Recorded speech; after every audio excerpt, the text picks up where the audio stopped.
Cool.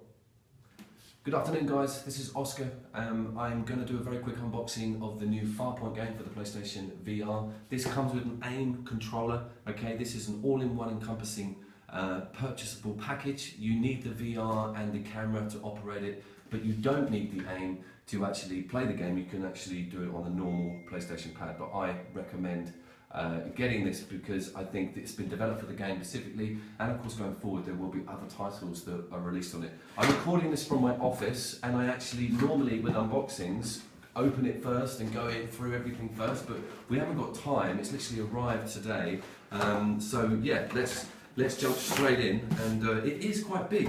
I'm quite impressed with that, and one of the things I wanted to cover, and we'll look at the gun in more detail in a second, is that isn't a move. Okay, it's move technology, but you can't buy this piece of plastic and then put a move into it, right? This is a new, completely new controller, standalone controller. Okay, let's crack on. So, it's feeling pretty weighty. I didn't buy any sort of special editions or, you know, additional content with this. So, standard cardboard box. So here we go.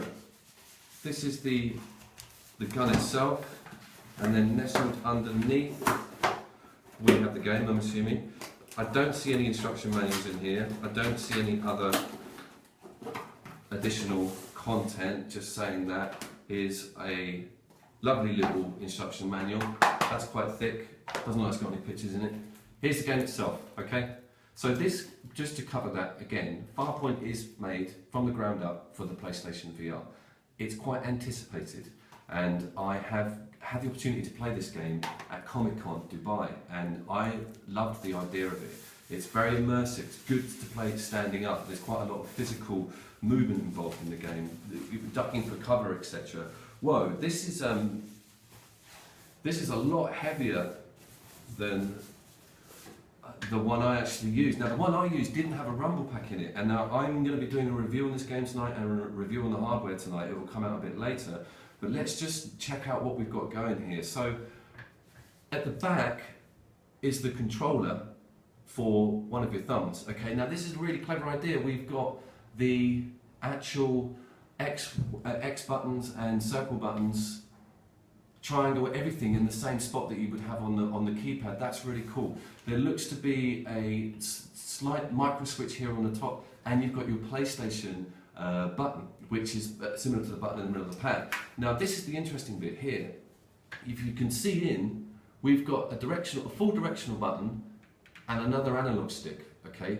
And of course at the front we have the two triggers, which is really interesting. There's one that's got a bit of resistance on it, it's actually arching out a little bit, and there's a flush one. I've got my share button on here. As a YouTuber, that's amazing, and I've got an options button. You can see them, they're just white, and they're just put up right underneath. You've got some various warning stickers here, etc. So this is the crux for me. This is our recharge point. I was worried this thing was going to take batteries. You never know with this stuff. And we've got it's exactly the same as the pad, okay? If you have some move sticks, you know that adapter's different. That's a headache in itself. That's a pad recharge. So we need to find out what the battery life is, you know, the lithium life rather, when we get that plugged in tonight.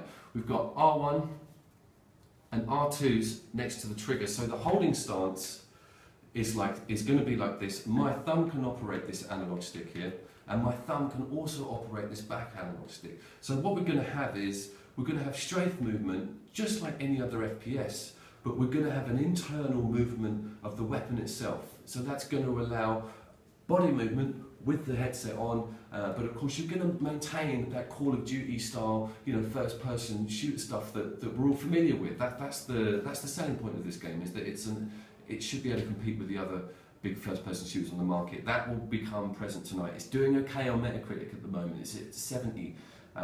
It's getting reviewed as we speak, so I'm not going to hold back in rushing home and getting that sorted out. There's nothing really else I want to point out on here. There is a rather weird looking input on the arch of the actual stick itself. We'll find out what that is at a later date. The light goes on, that will change its colour. We know that with the moves, but I'm happy with it. It feels really good. Stay tuned. The review will be coming out this evening. I'm going to make sure I give a decent first impressions, right? I'm going to put at least 4 or 5 hours into that bad boy. So yeah, I like what I'm seeing so far. As always, guys, I will see you all down there, and thank you very much for watching.